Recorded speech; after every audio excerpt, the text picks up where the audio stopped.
Hello and welcome to the Mastermind, Body, and Spirit Show. I'm your host, Matt Belair. Today, we have two incredible guests for you. Our first guest is a teacher of Vajrayana Buddhism of the Nyingma lineage of Tibetan Buddhism. Born in Tibet, he currently directs the Jigme Lingpa Center in San Diego and teaches in the United States and internationally. Our second guest is president of the Jigme Lingpa Center and creator of the Meditation Pro series that has taught meditation to more than 250,000 people. They are the authors of the Tibetan Book of the Dead for Beginners, a guide to living and dying. Welcome to the show, the Venerable Lama, Lhanang, Rinpoche, and Mordy, Levine. A+, Matthew. That was not easy. You totally Did I get? Yeah, we discussed the pronunciation. I don't know what I butchered or what was accurate. No, all good. Perfect. Well done. Amazing. Well, I'm so excited to have you guys on this show. The Tibetan Book of the Dead is one that I've been, it's been high on the radar to read for years. I've kind of glanced through, and unfortunately I haven't, but I'm so grateful to have you guys here to discuss that book, the work and the lineage that you're working with, because I feel like they're all very important tools to help us guide and navigate life. And I'm just curious if you guys want to begin with a little bit about your background and history, and then we'll go into the book and some deeper topics. Lama, do you want to go first? No, you start. Okay. I'll give you the 30-second version. I found Buddhism when I was 21, through martial arts, Japanese karate, and I found it to be extremely difficult, but it made me very happy.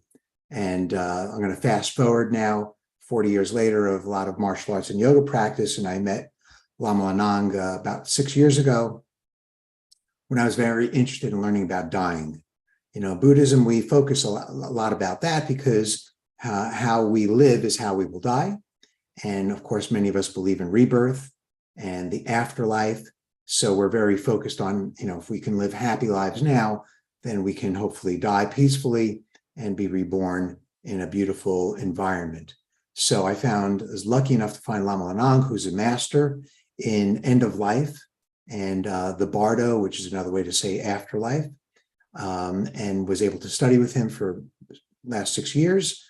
And when we watched the pandemic happening, as we all did, especially in the early years, a lot of people were dying and a lot of people were in shock and surprise, and those who were dying as well as their families were not able to understand and accept what was happening. It was too surprising. It was shocking. And that's really common in Western civilization, because when we talk about the dead, we usually talk in very hushed tones. Oh, so-and-so is dying, or things like that. And we kind of push our older people aside. We put them in homes, until it's time for them to pass. And then we run over the last few minutes to see what we can do so we don't feel guilty. So I studied with Lama Lhanang. We wrote the book to hopefully help people live joyfully, live peacefully, because how they live will be reflected in how they pass. Beautiful. Okay, so I will continue. So I grew up and born in Tibet, northeastern Tibet, and near Yellow River, and very famous snow mountain, Amimachi. When I was 8 years old, I was chosen and went to monastery, and then I just sort of study meditating about like 13 years. Then also I programmed in Tibet, in China, there's some holy mountains and holy places. Then I was kind of able to run away from Tibet to India, to all the 3 holy places in India, Bhutan and Nepal, and also chance to meet high lamas in India and Bhutan and Nepal. So in Samho Karma and this company of Dharma Publishing, they invited me to in America. So first I don't want to come, but I'm already here. I'm living in here, so that's my karma. So something like that. Well, we're glad you made it. And so, well, let's dive into the book a little bit. For those who don't know, what is the Tibetan Book of the Dead, and what does it aim to teach people? So the Tibetan Book of the Dead was written in the 8th century by a great Buddhist master. His name is Padma Sambhava, or Guru Rinpoche, and he's also known as the second Buddha. The first Buddha is the person we see on all the statues, lived about 2,600 years ago. And this gentleman was invited to Tibet from India to help spread Buddhism. And he wrote a book, which wasn't really discovered until about 1400s, till the 14th century or so. And the book basically teaches advanced practitioners like great lamas, like Lama Lhanang, and great masters on how to lead their students as they're passing away through the afterlife and for an auspicious rebirth. There's many more teachings than that, but that's really the topic for that, for the Tibetan Book of the Dead. Lama, did you want to add anything about that? Yeah, so yes, in this particular book, the treasure villa in Karma Lamba describes, and Karma Lamba's past life was Pama Sambhawa's hard student. So Pama Sambhawa gave him the teachings. So then he carries that in his mind. Then he went 14th century, he born and he has completed these teachings and describing and these teachings, and then also three lineages, like was very sacred, and when he was young, Karma Lampa passed away, and also he passed to the one student, then passed to third student. From there, the started Bardo Tudo. So the Bardo is like between stages, like they put the 6 chapters of the 6 between stages. And then Tudo means anybody hear this book, if somebody is listening with devotion and a clear mind, they can liberate from the samsara and suffering. So so anyway, I will talk about short. So anyway, we can skip this. So what I want to say is, in this book has many layers, many levels teachings. If somebody really dedicated to whole entire life, they can learning step by step. The great master or Lama, they can take you in a deeper and deeper and deeper. And the beginning, these kind of teachings come, one master, one Lama, one student, they guide to, and very, some things this book is very sacred, and some things are very secret. And also this book is the teachings of the supreme level of teachings of the mind or meditation. So all combines these teachings. But and what is we working on together, this book is it's not like that level, just a little bit about how to help somebody's dying, and how to prepare ourselves, and how to work with our karma, and also so in how do you live every day, that makes your future. You see the next life, and also when you are in Bardo of death, Bardo of between of the Dharma that all these different stages. If you have to work nicely in your life, you have easy journey of death, which is what it's saying is if you live every day, enjoy your life, and you have definitely peaceful living or dying. So, and that's kind of describes about a little bit about the karma and death and how to help others, kind of something like this. So, about the little difference in the Bardo Tudor is this big difference, but because this is for just somebody don't know, and also doesn't matter which religion they can follow, so can be benefit them. So that's our focus.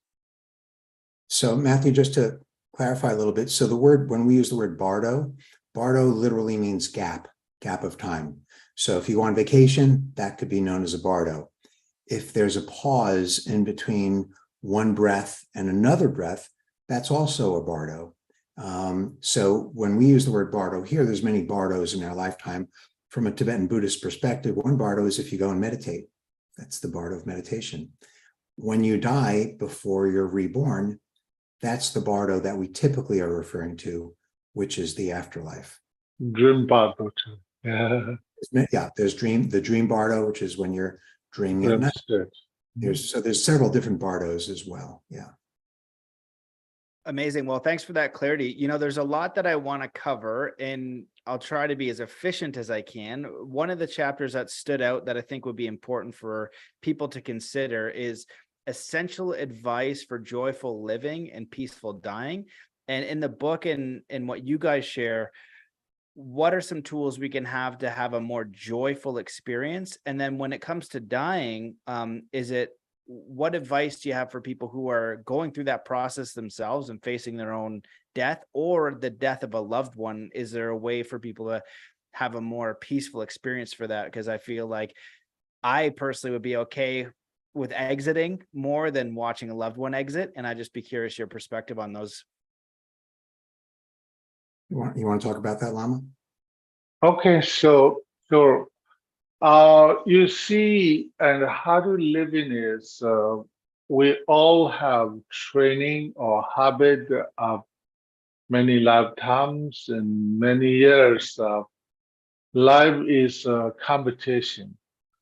You know, we started with kindergarten to first grade to competing all the grades, and then all the schools, then jobs, then business. Then also we all chasing the sense of objects, and we have ideas about the happiness and joyful life is having luxurious life and having a lot of money and success. That make people be very joyful life and be simple. That's kind of how mind setting we have. So, but now you see the richest man in the world. You see, he's happy and he's enjoying, relaxing, or looking for move to Mars, so making more money and more buy companies. You see, so what I'm saying is what we're looking for is we're already there. Only it's what I'm saying is we need to use it.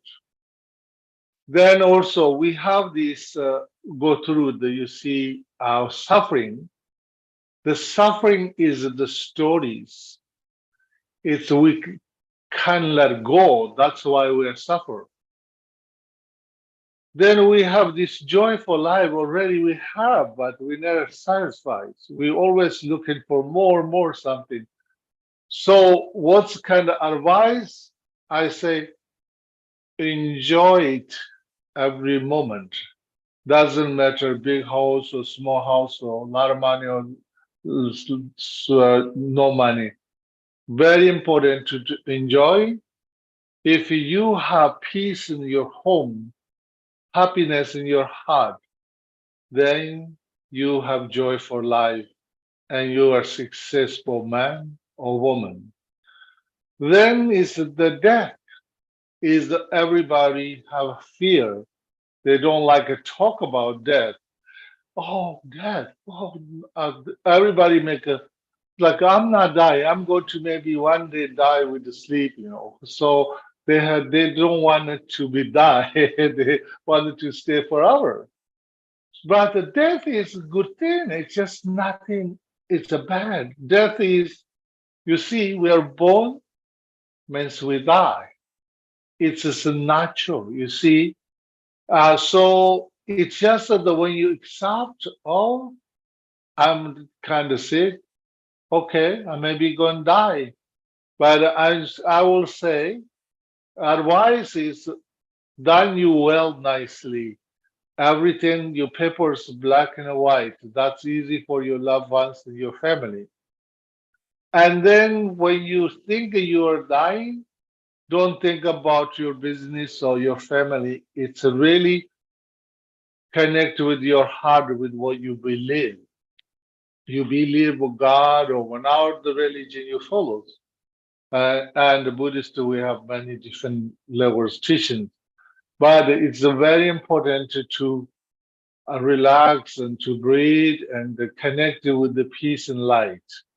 That's a very good way to create it when we're moment of the death, moment of dying. So, Matthew, one of the quotes in the book that I like to say, because I hear it in my head all the time, which is a teaching from Lama Lhanang, is the past is history, the future is mystery, the present moment is a gift. So when Lama talks about, we're telling ourselves all these stories, he's really talking about all the thoughts and the comments and the narration that we have going on in our mind. The story, the movie about Mordy Levine, starring Mordy Levine, and that he's already ran through his head the recording 250,000 times. Those are the stories which are dealing with the past over and over again, worried about the future over and over again. So that brings that suffering or that disappointment, dissatisfaction that Lama is talking about.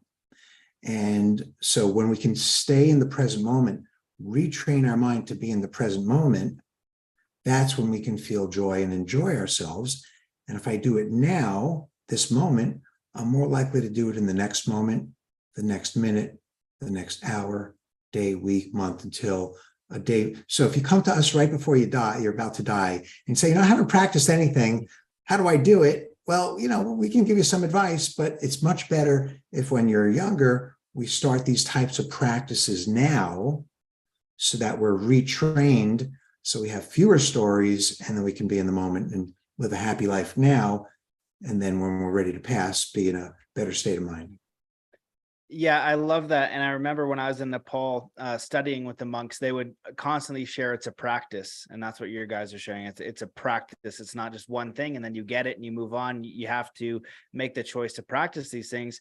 And I would just be curious, your perspective. I'll go to you, Mordy, first, and then Lama can chime in. But when we have the struggles or the fears, right, of our daily life, whether it's getting the kids what we need, or paying for the house, or all these stresses are going on, and we have fear and anxiety and uncertainty of the future, what are the best practices that you guys have learned to have faith and peace? And the additional question would be the perspective on God or the universe for taking care of each individual, because from being a new father, it was one thing for me, like I could be comfortable on the street and know that I would survive. But now that I have dependents and I want to provide for them, the fear and anxiety kind of gets a little bit bigger, and it's outside of my control. And I'm curious your perspective on that, to have more peace and joy. But it's like, it's like I need more money, I need more certainty, I need more things to make sure that my children are safe and happy and secure, and it can be a little bit more stressful.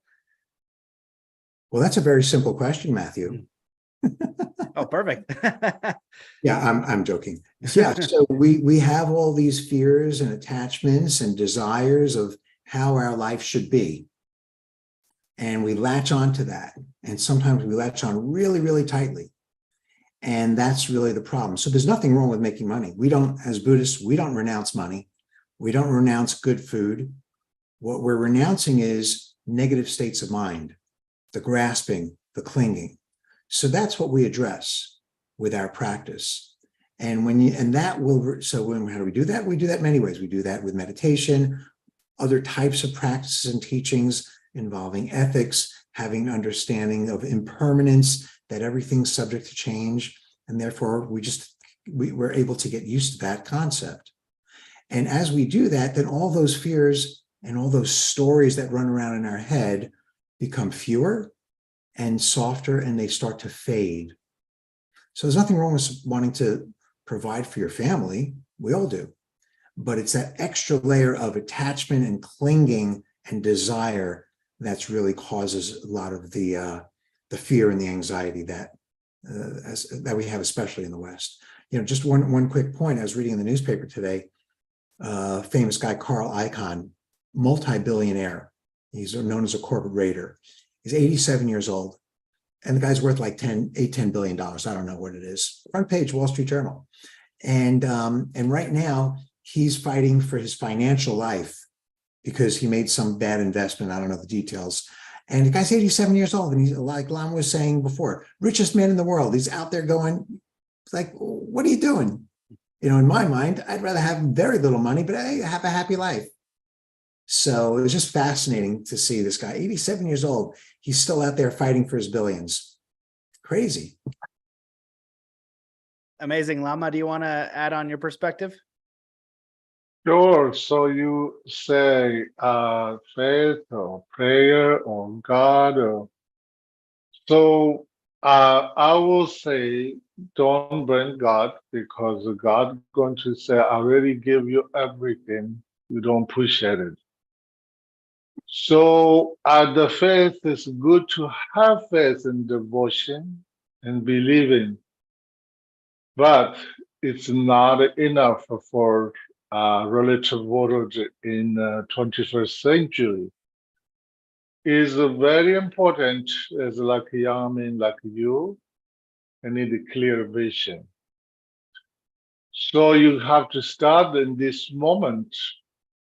How much you spend, write down all months, just everything. How much you spend. And then also you can have a bag or you have box, some shoes, some things you don't need, electronic things. You think one day you need, throw to the box.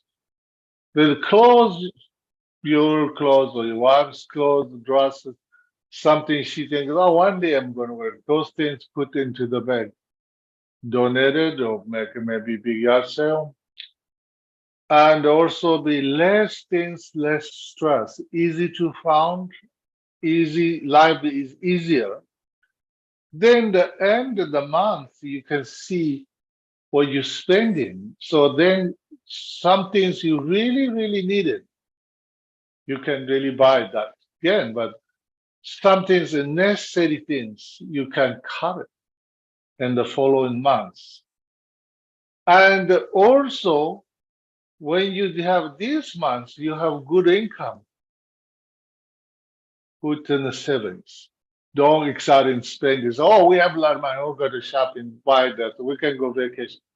You have to be kind of, I will say, 3 months mortgage, 3 months if you're renting, you can just 3 months the rent in the least you have somewhere saving. And then you have more something come, you can save some and enjoy some. Sometimes maybe you have to eat in peanut butter sandwiches with maybe just bananas, but they're very good. You can put some honey, it's very good with the tea. It's very cheap to live, you don't really what's really life needs is laughter. And as a couple, we need is communication, no argue, communication. Couple we need is jealousy is the poison, trust each other with communication. Complaint is poison. Only appreciate each other. Life is short. Time is a fly. Where is the wizards? In this world, is nothing is forever. So you have to enjoy the less things you really enjoy. We think, oh, now I have a child, my child needs this, and just too much uh, plastic toys into so many junk is really not. Maybe you have less wooden toys, more some educational and more simple is the best. But very important to have clear vision for focused, to narrow down, to organize and plans like A, B, C. Okay, if I lose my job, no income. Okay, I have 3 months, severance, no problem. Okay, plan B, plan C. That's I will say to you in this. Matthew, Well, there's a famous teacher in our lineage, Patrul Rinpoche. He wrote a book, and one of the quotes from the book is, "When you he lived in the 1800s, when you have a goat, you have goat problems." So we kind of be aware of that in the back of your mind. Oh, let's go get a new house, big house. Well, okay, no, bigger car, new car, faster car. Okay, well, that's going to come with its own set of. So what Lama's saying is, hey, simplify. Mm. The other thing that he's saying is that, sometimes Lama says, he quotes the Buddha, the first Buddha from 2,600 years ago, which is, hey, I can give you the answers. I can show you the answers on what to do, but you have to do the work to be liberated, to be free of fear, free of anxiety.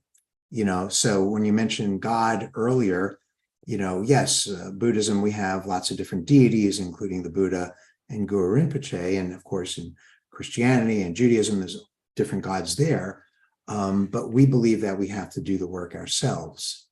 There's a short story about the guy stuck, he's on a ship, the ship goes down and he's stuck on a log and he's like floating in the water. And he's like, oh my God, I believe in God. I'm going to pray to God to come and save me. And, airplane comes overhead to come and save him. And he goes, no, I'm waiting for God. And they shoos him away. And then a helicopter comes, no, I'm waiting for, and then a boat comes by to save him. And he goes, no, waiting for, of course, the guy dies, goes to heaven. And he says, God, where were you? What happened? You didn't show up? He goes, what are you talking about? He goes, I sent you a plane. I sent you all these things, meaning that, we have to do our work ourselves. That's kind of our view of it. Yeah, I love that. And I love how it's always practical. When I was in Nepal, all the monks, every time I'd ask them a question, they were very pragmatic. Right. There's a lot of spiritual answers out there, but I found that there's a pragmatism to Buddhism, which I really enjoyed. Right. It's like, take those worries off, make a plan, right? Like, be in the world, make a simple plan.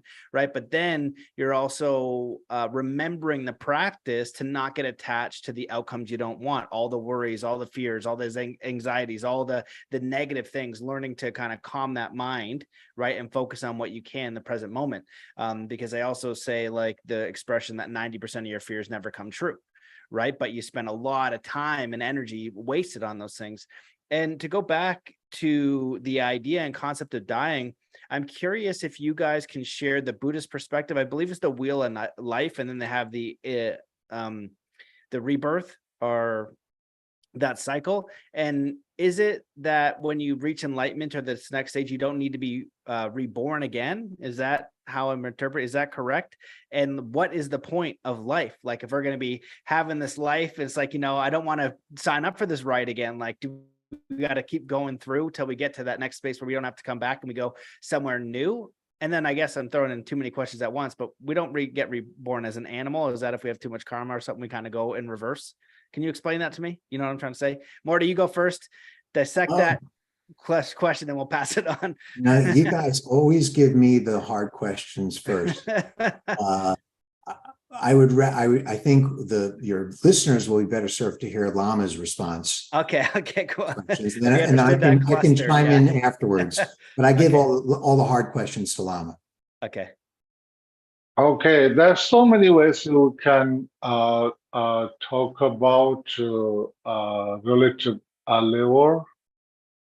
Is you see in what we looking for, what we wishing for, is already in the present in this moment, really. But relatively, we always kind of think about different ways, and that's why we struggle. We don't push what we have. It's a sort of, what I'm saying is, you want the peace is there. You just need to just be peaceful, you see. Oh, I'm looking for happiness. Okay, just be happy. Oh, I wanted to be like enlightened. I was looking for Buddha. But the Buddha is the energy of the luminosity of light, of wisdom, and compassion. That energy is, we are born with it within ourselves, the seeds of Buddha. If you want to looking for Buddha, just I will say, be Buddha. You see, if you're looking for God, just be appreciate God and inseparable with the mind, with the union with God. So what I'm saying, there's so many ways we can talk about this. Yes, we can talk about many lifetimes. Okay, can be born in almost. Yes, I think that a lot of people want to be born in American dog, American cat. So you see, they have the best alive because they got the best of food. There's no worries. They don't need to pay rent. Nobody eat them. Nobody torture them. But also then you go to say, okay, China. Oh, okay, you want to be dog? Okay, no, no, because they're going to cook you alive. So that's the karma of the animal, you see. So the karma, we comes to past karma brings the present, now. The person brings the future, right? So we have to first realize that. And then also we realize like, oh, everybody wants happiness. Everybody wants enlightenment. Everyone wants peace. Then we have to ask, are really everybody's creating the peace? Really? No. Everybody, if you go to all the leaders of the world, they say, oh, what do you want? Want peace in the world. But they all building the nuclear bombs. Who has the fast, quick, biggest missiles? You see, that burns the peace and happiness. No, right? And then that's a bigger level. The small levels, like everybody said, oh, I want a peace in my family. But nobody really talk about peace and focus peace. They're always like, oh, you blame each other, arguing each other, all these things, right? If this is the reason we have stuck to that, and that's why we are living every moment in suffering. The suffering only brings the suffering. War only brings the war. Hatred brings the hatred. You see? We have to realize now, oh, what is the antidote of hatred? What is antidote of jealousy, anger? So then we begin to practice. First, we have to relax. We have eyes to look, ears to listen, mind to feel, to sort of choose the path. That means then continuous, this moment brings the better next moment. This life brings next life better and better because we create this the way. But, oh, I want a peace, but I want to be this guy because I don't like, you see? Oh, I don't like that politician. Oh, I don't like that party. I'm very peace, but I hate this person. So you see, we need to change this. What we talk about, that's is really our prayer. And what we think about, that's is our meditation. So this 21st century, I will say, is a Buddhahood is far away. Enlightenment is very far away because everybody chasing the commercial world and chasing the sense objects and I want this, I want buy that, I want Rolex, I want buy diamond, I want better car, bigger house, bigger, better. And that's the way we are stuck, and that's why we have so much grasping and attachment. And then some people living in living in this gigantic home, the gigantic lifestyle of America, have everything, but they're lonely, they're mad, drinking, smoking, and just sometimes even though they drug themselves to die. So what's going on? That's why we have to time to wake. Really, what I'm going to say is, it's a yes. Karmically, in the seeds of the Buddha is with us, but we have to nurture with the loving kindness and compassion and the wisdom. We have to live with that. We have to follow that path. It just, oh, I'm praying, I think I'll be going to Buddha. No, doesn't work that way. Or I'm just think about, I want that. Then it just be more attachment. You want something, more suffer. But the Buddha seeds is already there. We have to open our inner eyes like, oh, wow, I want to be Buddha, be Buddha. Oh, Buddha sit in the Bodhi tree and just relax, and then he wake up from free from all the poisons of ignorance, anger, grasping, jealousy, and pride. And he found the subtlest view of the teachings of wisdom. So you see, there's no self, there's no suffering. And but 21st century is our sub is so strong and so it's just like me. If you say hi, why you say me hi, or why you look at me, we have this sub-grasping and sub-centeredness so strong. That's why we don't see the glimpse of Buddha. So that's why really there's so many ways we can talk about, but I think, sorry, it's kind of too much.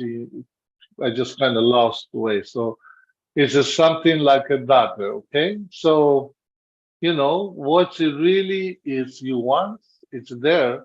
Then it's kind of what you ask us kind of say, oh yeah, well, right now we can man, born again, and this. Then, oh, you reach enlightenment, then it's kind of no meaning. No, when you reach enlightenment, it means it's like a thing right now is our mind is containing like sort of, oh, my mind is in my brain, my mind's in my heart, or something like this, the way our thinking.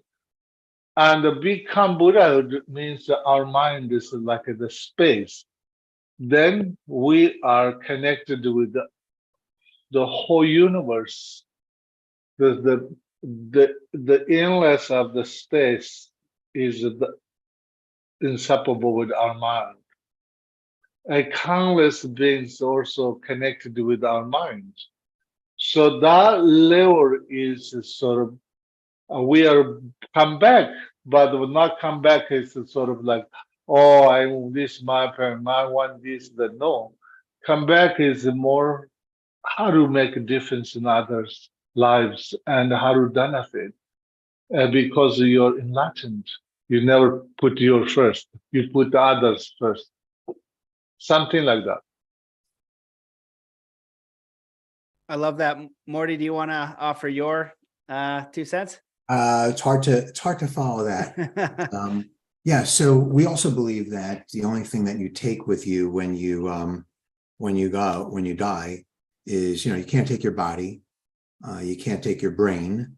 The only thing that you take with you into the Bardo or the afterlife is your karma. And another way of describing karma is the habits that we've created. So what are those habits? Well, if the habits are all about me, myself, I, me, I, well, that creates negative karma. And if the habits you create are all very generous and about helping others, then that creates positive karma. So when you go into the afterlife, all you have with you is your consciousness and your karma, your habits. So, and depending upon your karma, that's how you're reborn. So if you have good karma, then you're reborn in a wonderful, pleasant environment where maybe you can help others. And if you have a lot of negative karma, let's say you die angry because you've been an angry person your whole life, or you've been a selfish person your whole life, and you've been very stingy your whole life. Well, that follows you into the Bardo, the afterlife, and that is what determines the kind of family you're reborn into. So if you say, yeah, I want to die, I want to be enlightened. Yeah, okay, great. That's kind of like, I've been doing martial arts also 40 years. That's like me waking up when I'm 21 saying, hey, I want to be a 10th degree black belt. How do I do that? Yeah, okay, good. Go and practice for 40, 50, 60 years. And that's how you get there every day.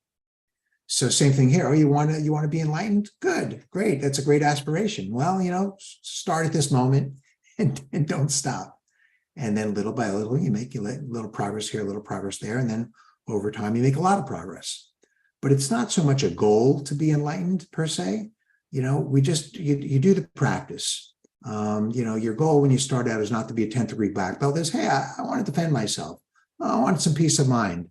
I want to get better at this. Okay, great. So we focus more on the process of what we're doing because we want to be in the present moment.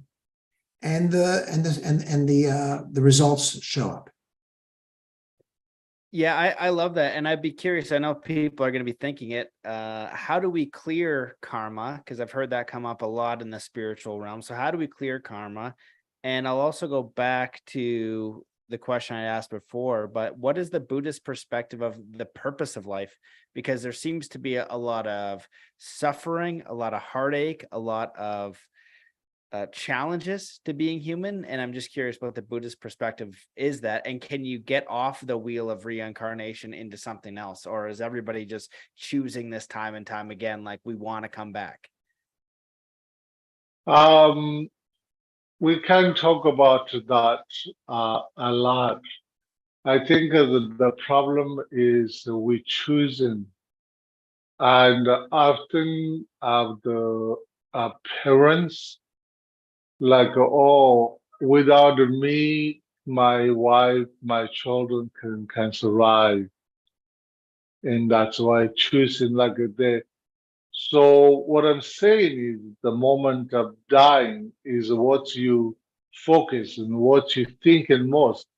That brings kind of continued karma, brings you back. So that's why it's kind of endless samsara, because we come back again and again. But the Buddhist perspective is one to be free from samsara, of this circle of life, come born again. So difference is you wanted to be free from samsara, and especially Vajrayana Buddhist is the purpose of born here is a benefit for others. Like this life, which way you spend, that's the way powerful. You have this power. What I'm saying is, if you spend really focused negativities, you can be Mao Zedong, a Chinese president. He, during his time, 100 million people killed and died. In the Al-Hitler times, 5 million Jews killed and died. So one person and just one poor family's child is a focus. So what I'm saying is sort of we all have this gift that you want to be negative, can be really powerful negative person.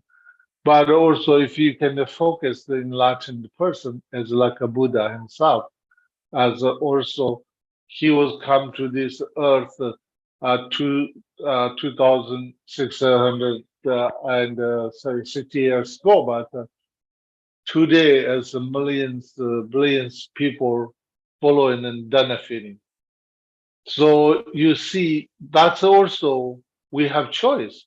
And Buddha said, and this path of enlightenment, if you follow or not, it's I found the path of enlightenment. Follow or not, it's not up to me. It's up to you, you see. So that's why it's if it, the purpose in as a Buddhist person, the practitioner's purpose is benefit ourselves and benefit others. I will say that. But then also this the bond of the karma is it's a very deep and a very profound. The karma doesn't miss a single tiny thing. Karma starts with our mind. When you have the moment of you thinking something, that means you created that karma. You see, and that's why careful what you think. And then the completely karma means first, like a sort of this just example. You're thinking, oh, I want to kill this a deer, and then you go to purchase a gun and you buy blood. Then you go to the mountains, you shoot the deer. You can completely that karma and killing this beautiful deer. But at the same time, when you really this starts is when you think about getting ideas about killing, and karma starts with there. So what I'm saying is, if you're sitting in your couch and you're watching in television, your couch potato watching the news, and then you see a politician like, oh, I wish I can kill him, and I wish somebody kill him, or I wish he die. If you do that, means actually you don't have guts to go do the job, but you really creating this bad karma. But also karma don't misses. So you driving in a highway, kill the birds or rabbit or dog or cat. You feel bad. You're sort of thinking, oh wow, I just feel so bad. I killed the rabbit. I killed bad karma. But actually, truth is, you don't want to kill. You didn't really have holy karma. Only you have karma going that direction. So the karma I wanted to share with the one. There's so many stories come to me, but I want to share with you one story. This is maybe a little bit this kind of maybe too strong, but be okay. So there's a great Buddhist master, Papa Gadayana. Gadayana was become whole life. He studied, meditating, and become his enlightened. Enlightened means there's no past and no future, just everything in the person. Anything you want to see, anything you want to know is just upon my hand. I can look down, I can see clearly. It's like that level. So one day he was traveling and he baked families food. And that family gave him bowl of yogurt and they're having lunch. And then this great master, he looked into the family's karma. So they eating lamb like the sheep meat, and then there's a dog also kind of baking, and then he hurt with the sticks, hurt the dog, and then also same time he gave some bones. The dog was eating the bones. Then also he's holding the child. Then this Gatayana met the master connected with that family's karma. He looked. What they eating, the sheep was their father. The past life was his father. When the father thinking, oh, my son needs me.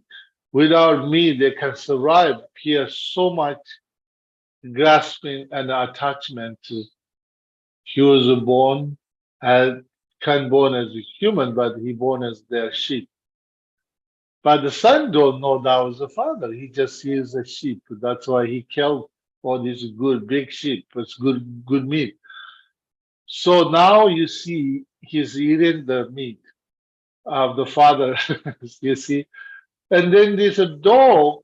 He's hurting us. His mother died a couple of years ago. And they also same way the mother loves the son so much and so much attachment and grasping. She born as their dog. And so now the dog was eating the bones, is her husband's bones. You see in the previous life. So now he's holding this child. They hate so much this person. So, and they mean to him so much. Then he died. That old man died. And they owe so much karma. He born back as their child because so much work. So now he's holding his army is his child. So the great master Katayana saying, eating the father's meat, beating the mother. The wife's eating the bones of the husband. The enemy has become son, holding and I don't know what to call here, arms, holding an arms. And this is a samsara. I never stop laughing. And so karma is like that. It's very hard to know and hard to see. We can't really see by water eyes, but in today's world, the hundreds, thousands children know the past lives and reincarnation, even though they found the past life parents and family, even children like 3 or 4 years old, they if you listen carefully, you know their past lives. They most time they have memories come pumping up their minds, so you can find out. So anyway, something like that. So Matthew, I'm going to give you the formula because I could tell that you just want to know, hey, just give me the steps to enlightenment. Okay? That's all. Just tell me what to do. That's okay. And I'm going to tell you right now. So as we just learned and we discussed, karma, if there's a lot of grasping and clinging, that's related to being selfish. So we need to reduce that. Reduce. Then when you get into the afterlife, which is your consciousness goes from your physical body now into the afterlife of the Bardo until it's reborn and it's there for some time. Well, guess what? If over time, many, many, many lifetimes, you've reduced and you don't have grasping and clinging because you're so selfless, that's how you have the opportunity to, we'll say, become enlightened. So it's all a matter of, but when you have that momentum of grasping and clinging and desire, whether it's to be, oh, I want to be with my son, he can't live without me, my business, I get that kind of mentality that follows you, as Lama said, karma doesn't miss anything, follows you wherever you go, including into the next lifetime. Well, I appreciate. Oh, go ahead. We are talking right now. This is karma too. You see, somehow the range is long time. Well, I appreciate that summary. And I remember one of the teachings that I had, I was talking about that I had a desire, right? In Buddhism, they'll say desire is the root of suffering, right? So I said, I had this desire to sell a lot of the books that I had wrote on sports psychology. And what the monk told me, because this isn't desire, because what you've shared with me is you want this book to help other people. It's not about you selling books and getting a whole bunch of money. It's about what you've put in that book to help other people. So that's a little bit different. And so I was like, oh, interesting. Okay, cool. So my question is that when we are human beings, we strive to grow. We want to grow, we want to learn, we want to create, because we are creators, right? And so we have this material realm. It does get into things like manifestation or law of attraction, or the limits of our ability to create to the highest level. In my background being sports performance, in business, it might be to have your business reach a certain level. And I'm curious how you guys teach that striving to grow with the surrender to the result.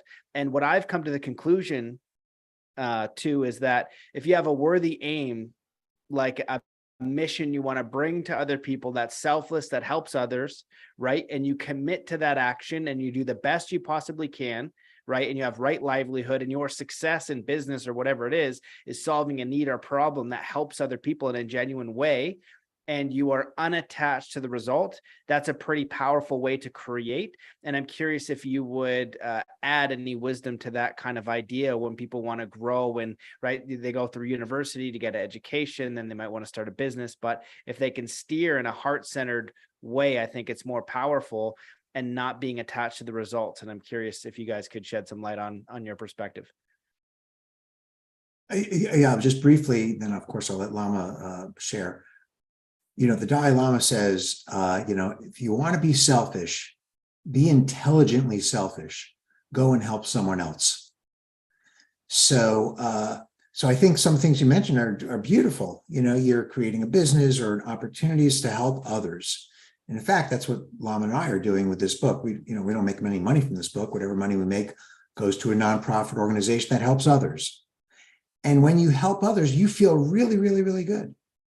And so, for example, if I said, hey, Matthew, I'm going to give you a check for $10,000.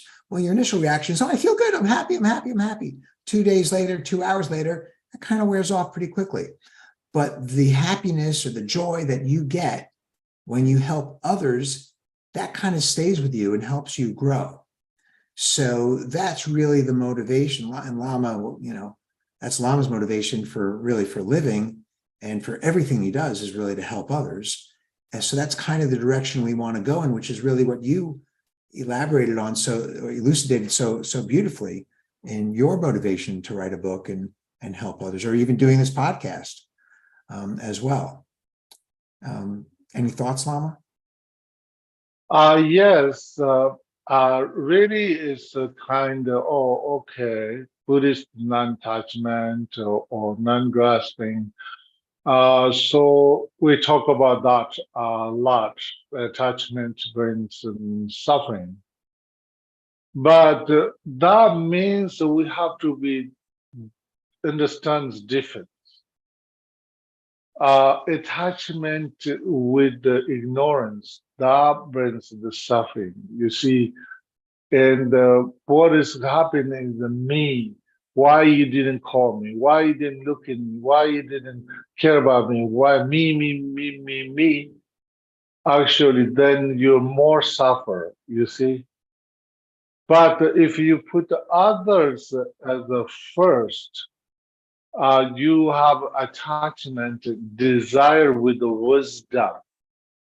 And that is the Buddha's teaching, really.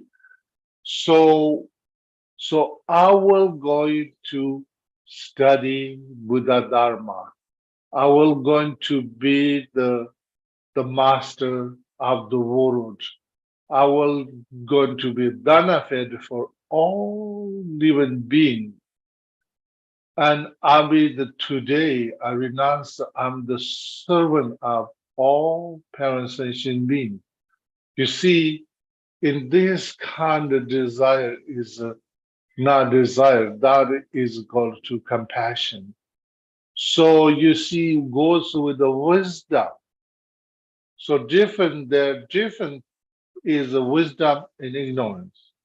The ignorance is the me, and that really brings to suffer ourselves and our suffer as a lot of others. For example, it's like you have wife partner, and you're like, oh, why you didn't call me? Why you didn't do? Why you? Who's you talking? Who's you chatting? if you do so that, then as you suffer so much and your partner suffers so much, right? But if your partner say, okay, you always doing so wonderful things, call them, talk to them. It's okay, I will take care of my home. I'm going cooking, so you can finish your conversation. Honey, you see, then so much joy found both. So there's the gaps of difference we have to see. That's why we have to training ourselves to understand this difference in that.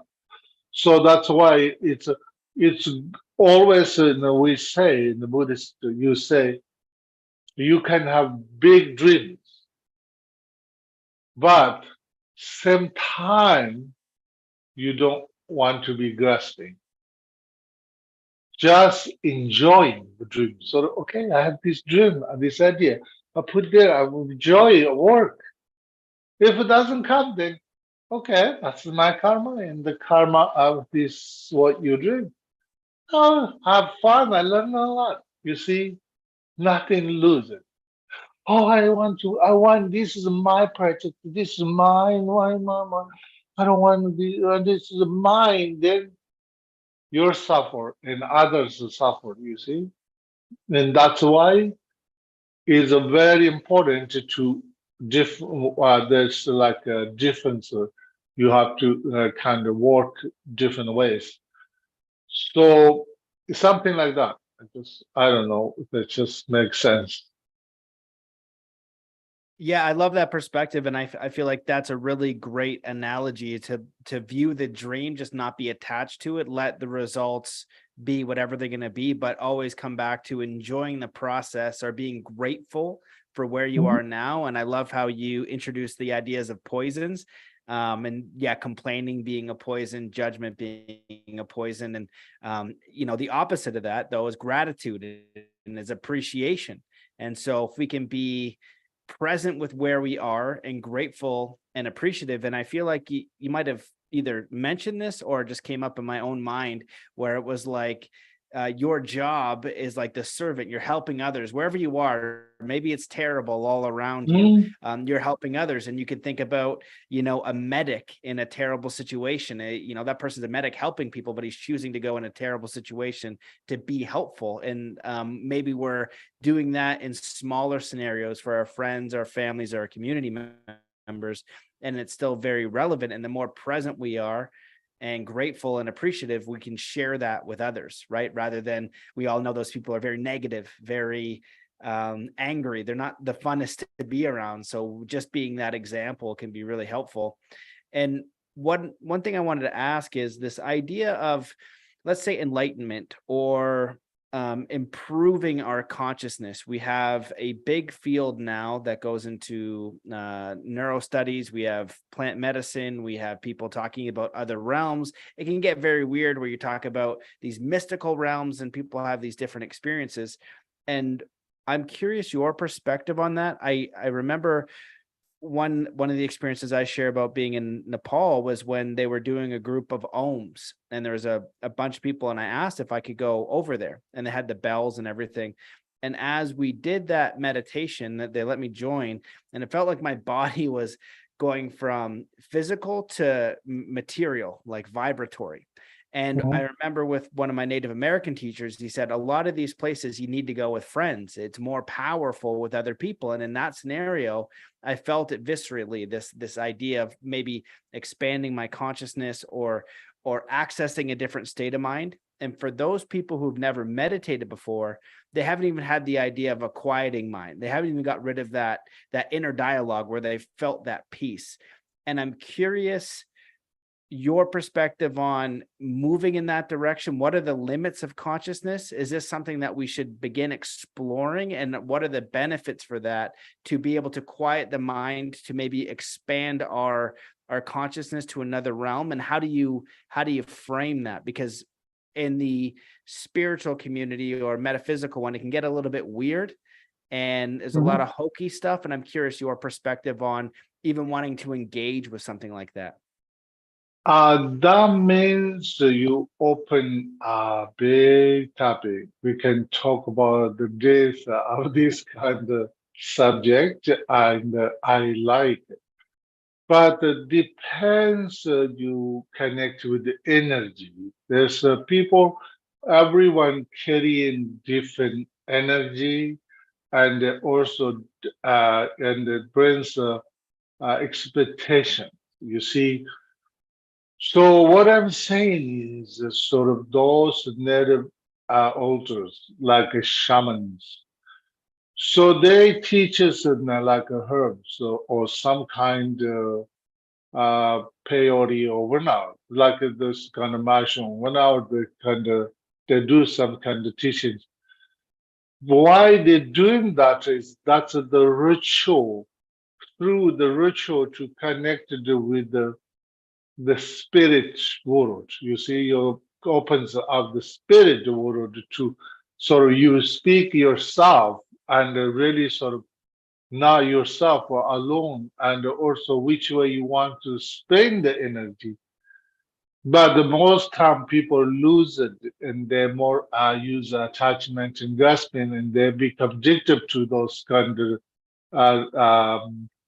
drugs, or now they become addicted to, and they use as a sort of oh, maybe I feel weak, I'm scared, I'm lonely, I'm not happy, maybe help to me, and that destroy themselves sometimes. That's why it depends how you follow these kind of situations. Of course, anything you see that they teaches you, anything you hear that teaches you. If we the begin, I will say it's very important to listening. It doesn't matter. There's somebody's yelling, scream, and most people are like, how dare you? You showing me middle finger. I will show you middle finger too. I'm going to say all these worst things too.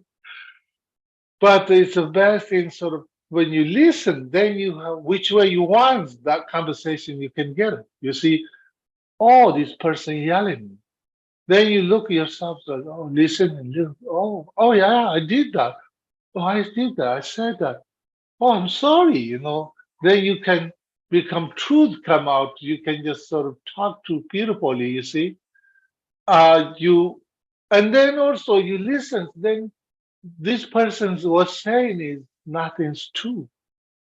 Then why we need a waste? Because that is not your problem. Are you want to somebody's problem? Why you want to check in?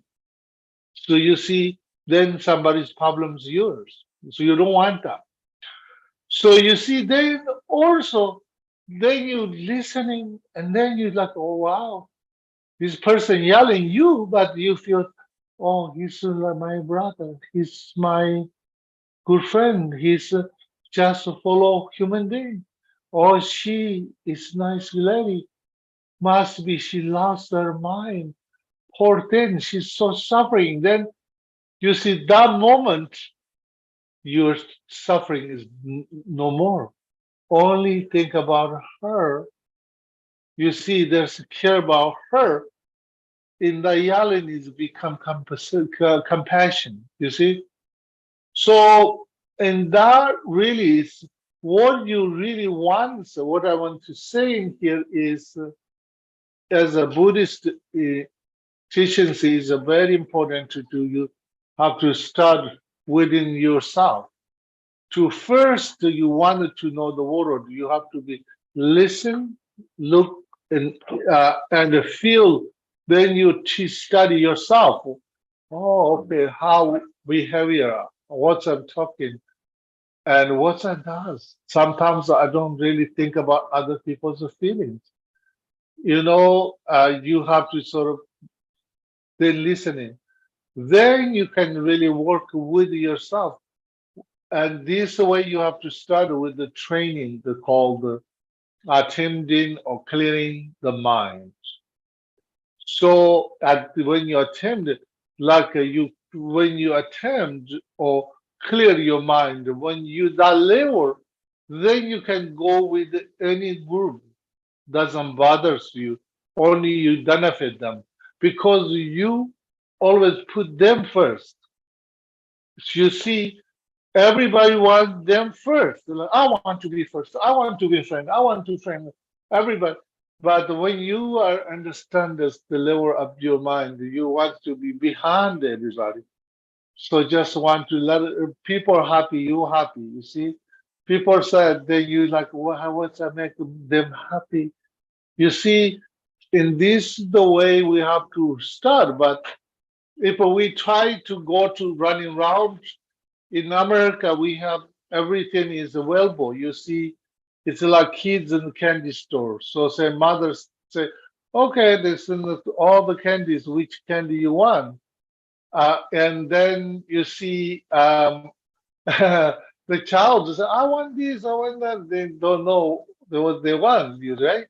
So the same way we like in America, we like, oh, I think Buddhist is good, or maybe Hindu is good, maybe a Jewish, I don't, or maybe Jewish Kabbalah. I think that's the best, or maybe no, it's going to the church is better, or no, maybe maybe that religious better, no, that religion, maybe Buddhist, or maybe yeah, the Mahayana, maybe it's Hinayana, maybe Vajrayana, or maybe you see it is all the opportunities already there. So what I'm saying is you starts with everything within you.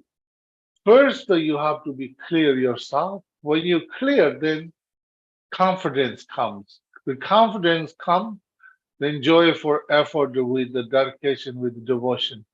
Then anything you wish that develops. I love that. Mordy, do you want to Yeah, give us your I'll just take? add briefly. Sure. There's nothing wrong per se with, oh, I'm going to go do psychedelics. If you have a teacher, and depending on what your motivation is, karma is all about motivation. If it's, gee, I want to go do psychedelics so I can expand my consciousness and be a better person, then that's probably, with the right teacher, sure. But some people, Lama talks about addiction, people get addicted, but people get addicted to the results of experiences, which is, oh, I wanted that feeling again that I had with psychedelics. I want to feel that again. That doesn't really necessarily push your spiritual practice forward. That's a side effect. You don't want to chase that. You have a good meditation one day, you feel joy, great. But that's not the purpose for meditation. That's a beautiful side effect, but you don't want to chase that. And you don't want to get addicted to that, because then you're creating a whole other set of problems. The only other thing I wanted to add was in Zen, there's a saying, maybe you've heard of it, before enlightenment, chop wood, haul water. After enlightenment, chop wood, haul water. So that's kind of our view, which is, hey, you do the practice, and you let the dust and the results settle where they are. And if you do the practice well, then you'll have good karma. Beautiful. Well, I could talk to you both all day. I'm sure we could go for hours, but I want to be respectful of your time. This has been a very wonderful interview. I appreciate you guys and the book that you've written and what you're trying to promote and share. Is there anything that you wish that I had asked or that you want to leave the listeners with before we close this show? Lama. I want to say, anybody to read this book, I hope you learn something and benefit you. So also something bothers you or misunderstand something, please contact us. We happy to explain. And our motivation is to benefit others, and that's the really motivation. And that's the why anybody feels something misunderstand or something don't like, we can always talk. It's okay to be upset or thinking this way or that way. We have to respect each other, but we did something, we wrote something. Also, we have to be responsibility for that too. So, and that's why, and I am saying thank you very much. We have very good talk with you, and you have a wonderful afternoon, and congratulations and coming. So take care. Well, thank you guys so much. Where, if people want to get your book or they're interested in some of your teachings, I don't know if you do. I know you have the center there, so maybe you want to share a little bit about where people could follow along if they'd like to engage more of your teachings. Where should they go?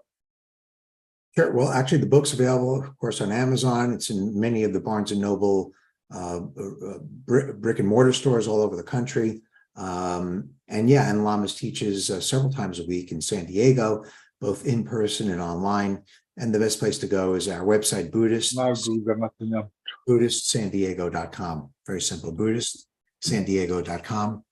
And we'll be happy to, welcome you. Amazing. Well, thank you guys so much for your work and writing the book and coming on here today. And yeah, thanks for everybody watching.